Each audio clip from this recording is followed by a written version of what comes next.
আসসালামু আলাইকুম। আপনারা সবাই কেমন আছেন? আশা করি ভালো আছেন। হুমায়রা রান্নাঘরে আপনাদের সবাই স্বাগতম।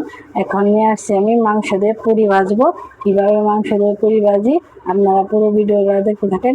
এখানে নিয়েছি আমি মাংস, টমেটো, আর নিয়েছি আলু, পেঁয়াজ, কাঁচামরিচ। আমি এইভাবে করে আমি আটার মধ্যে নিয়েছি। এই যে এখন আমি বানিয়ে নেব। কিভাবে বানাই আপনারা পুরো ভিডিওটা দেখতে থাকুন। পুরি বানাতে এই মাংসগুলো কিন্তু সবজি ভাজতে হবে আগে। আমি এখানে ভেজে নেব। নিচে একটা কড়াইতে দিয়ে দেব আমি সরিষার খাঁটি তেল।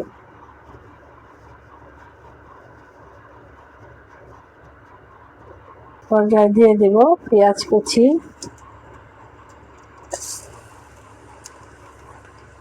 কাঁচামরিচ কুচি,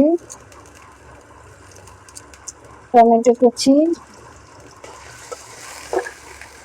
আমি হালকাভাবে ভেজে নিয়েছি। এখন দিয়ে দেব আলু। এখন দিয়ে দিলাম আলু আর দিয়ে দেব মাংসগুলো। এই পর্যায়ে নেড়ে চেড়ে নেব। এখন দিয়ে দেব আমি মশলা। এখানে দিলাম ধনিয়া গুঁড়া অল্প করে, মরিচ গুঁড়া, আর দিয়ে দেবো হলুদ গুঁড়া, আর দিয়ে দেব গরম মশলা 2 চামচ। এখন ভালো করে নেড়ে চেড়ে নেব আর দিয়ে দেবো স্বাদ মতো লবণ।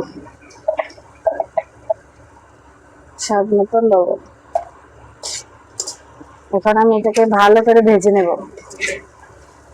এই পর্যায়ে যে ভাজিটা ভাজা হয়ে গেছে, এখন আমি নামিয়ে নেব। নামিয়ে রুটিটা বানিয়ে নেব। আমি যেভাবে রুটি বানিয়ে নিয়েছি, এই রুটির মধ্যে আমি এখন এই মাংসের পুরটা ভরে দেবো ভাজিগুলো। এই যে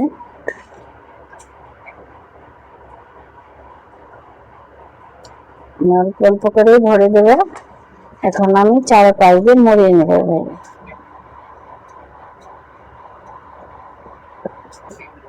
এখন আমি বেলুন দিয়ে একটু মেলে নেবো এভাবে। এই যে দেখেন আমি এখন ভেজে নেব সবগুলো। কিভাবে ভাজি ফুলকো করে আপনারা পুরো ভিডিওটা দেখতে থাকুন।